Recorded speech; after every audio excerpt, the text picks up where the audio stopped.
judi online, siapapun yang jadikan sasaran, khususnya orang miskin. Kenapa? Karena itu banyak.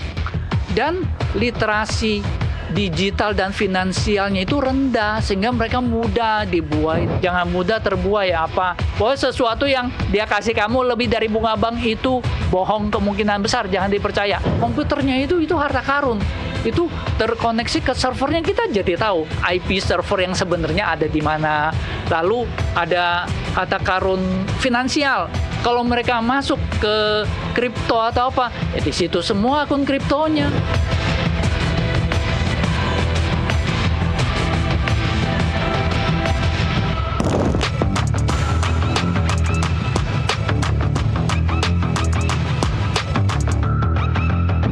Kalau kemudian kita melihat tadi Pak Alphonse sudah mengatakan ini kan sebenarnya dari infrastrukturnya, dari komputernya bisa melacak forensik digital.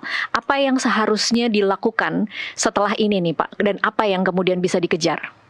Nah ini bagi orang IT ini nih harta karun. Kalau bagi kepolisian kira-kira TKP tempat kejadian perkara, jika terjadi perkara lalu nggak ada orang boleh masuk area itu di garis kuning oleh polisi. Takutnya ada orang datang, dia ada sidik jari yang seharusnya pelakunya itu, lalu ada orang mengacak-acak jadi kacau balau, jadi nggak bisa disimpulkan dengan baik. Kira-kira kalau di gambaran nyata seperti itu. Nah kalau di dunia IT itu komputernya harus langsung dimatikan dari internet, koneksi internetnya langsung dimatikan, nggak ada orang boleh login, bahkan ketika penangkapan langsung polisi semua tangan di atas gitu loh. Kenapa? Supaya dia nggak sempat ngereset handphonenya, nggak sempat matiin. Jadi semua tangan di atas, lalu diambil handphonenya satu-satu, ya. Habis itu disuruh buka handphonenya, itu pertama. Yang kedua, komputernya itu harta karun. Itu terkoneksi ke servernya, kita jadi tahu IP server yang sebenarnya ada di mana. Lalu ada harta karun finansial. Kalau mereka masuk ke kripto atau apa, ya di situ semua akun kriptonya. Itu kamu punya komputer itu, orangnya operator kamu suruh buka semua password, semua pinnya, ya itu uangnya di sana gitu loh. Ya, itu banyak. Dan koneksi-koneksi DNS, IP, lalu domain-domain pengelola domainnya itu harta karun yang mungkin 1-2 bulan diolah itu belum tentu habis itu. Itu luar biasa. Jadi jangan dibiarkan, jangan ditinggalkan, dianggap sebagai orangnya udah ketangkep aja, udah kirim balik ke negara biar dihukum berat. Ya tapi sebenarnya 321 komputer dan beberapa server dan router itu harta karun yang luar biasa. Jadi perlu melibatkan ahli forensik untuk cari dia servernya ini mana aja, dan ada yang hati-hati juga. Kalau ada database dari judi online itu, jadi ketahuan siapa aja yang main. Jadi dia handphonenya mana, siapa yang main, IP-nya berapa.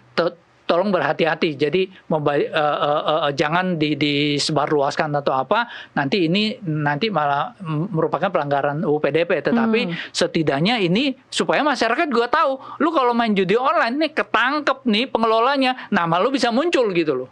Jadi hal itu yang bisa menjadi yang kenapa kita bilang ini harta karun forensik yang luar biasa.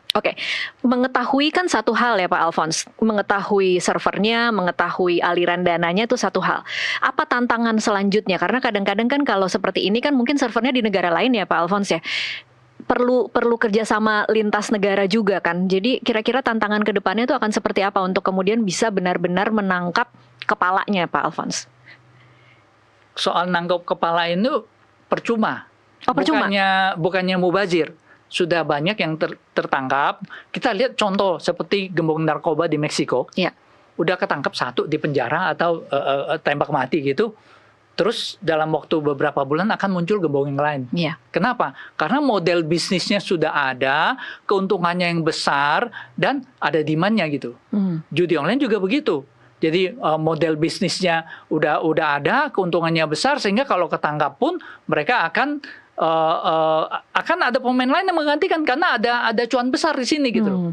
Nah, yang ingin kita garis bawahi adalah peperangan dengan judi online ini ibaratnya kalau misalnya dari penegak hukum Indonesia itu Avenger, ini musuhnya nih Thanos. Jadi kalau Spider-Man maju sendiri kalah, Thor maju sendiri kalah. Iron Man sendiri maju sendiri kalah aja. Thor itu kata Komdigi, tukang ketok palu. Kalau Spider-Man dia lincah gitu. Jadi maksudnya gimana? Kalau Komdigi sendiri lawan judi online nggak bakal bisa menang karena mereka cuma bisanya akses blokir dan IP. Kepolisian Hulk-nya gitu yang lawan.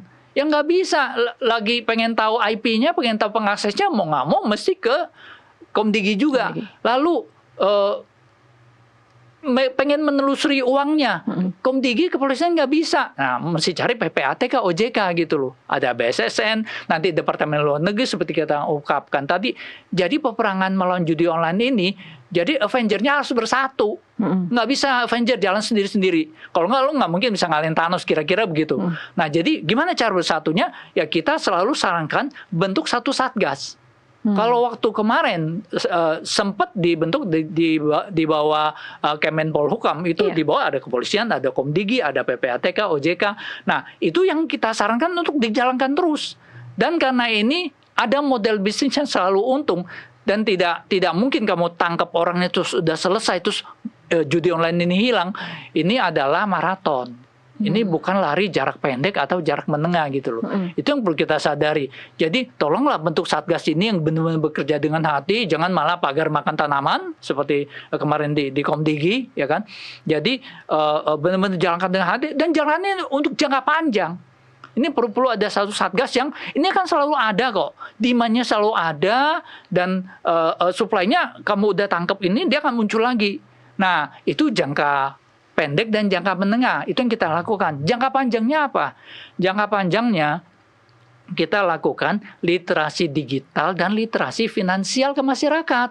Tapi itu percuma kan kita literasi sekarang semua jadi korban. Tapi kalau jangka pendek ini dijalankan penegakan hukumnya, blokir segala macam, paralel jangka panjangnya literasi digital dan finansial dijalankan.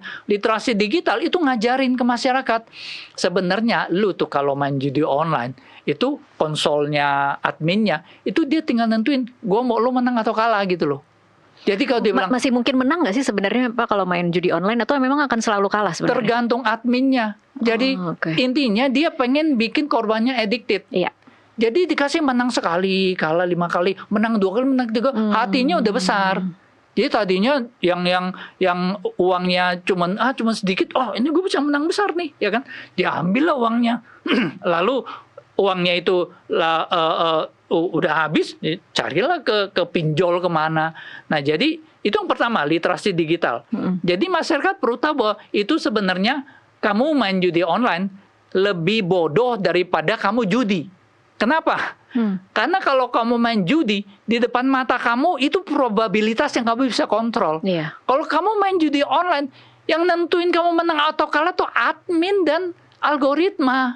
Jadi bukan probabilitas gitu loh. Itu pertama. Kenapa kita bilang kalau masyarakat literasi digitalnya bagus, mereka ngerti ini gue dibodohin gitu.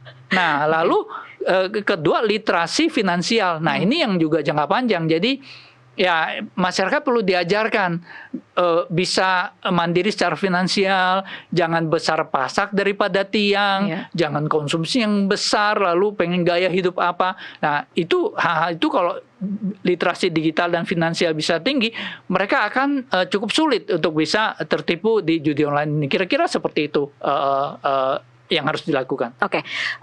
Sedikit lagi mengenai jumlah yang besar tadi Pak, dan kemudian bisa di gedung kantor, ada masukan atau mungkin catatan untuk pemilik gedung mungkin Pak Alphonse, berarti saat ini mungkin harus lebih hati-hati seperti apa bisa mengawasi para penyewa agar tidak melakukan praktek kejahatan menjadi markas judi online. Yang ini kadang-kadang kasihan juga, bingung juga. Karena butuh penyewa kan? Karena satu butuh penyewa, kedua tempatnya memang udah mulai sepi kan. Jadi dan secara teknis kita nggak mungkin bisa dan tidak etis juga. Lu bisnisnya apa terus diawasi gitu.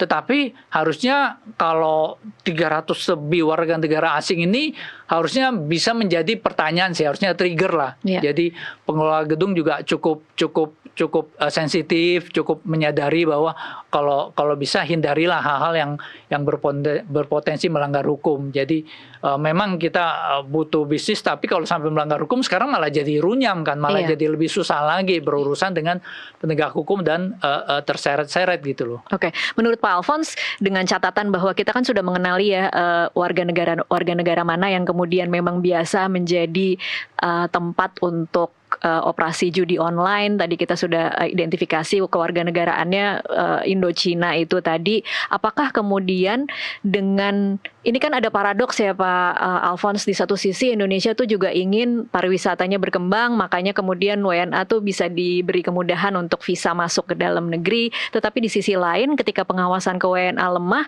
ada sekian ratus orang kemudian ternyata di sini bukan untuk liburan dan berpariwisata, tetapi malah bekerja untuk judi online. Nah, ini sebenarnya batasannya harusnya seperti apa menurut Pak Alphonse?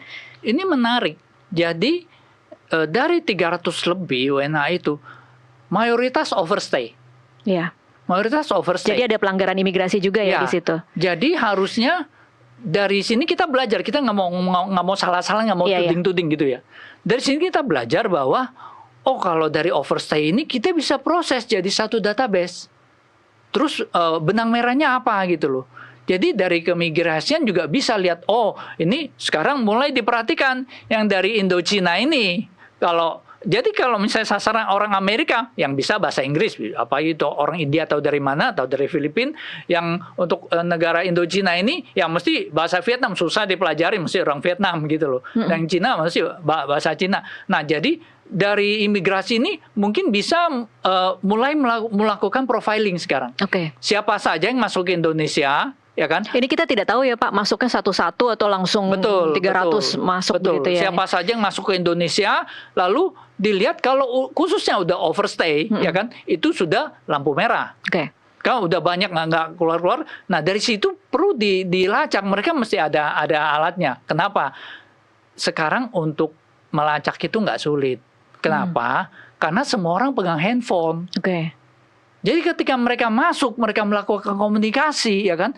Ya itu wajib kan, itu nggak salah.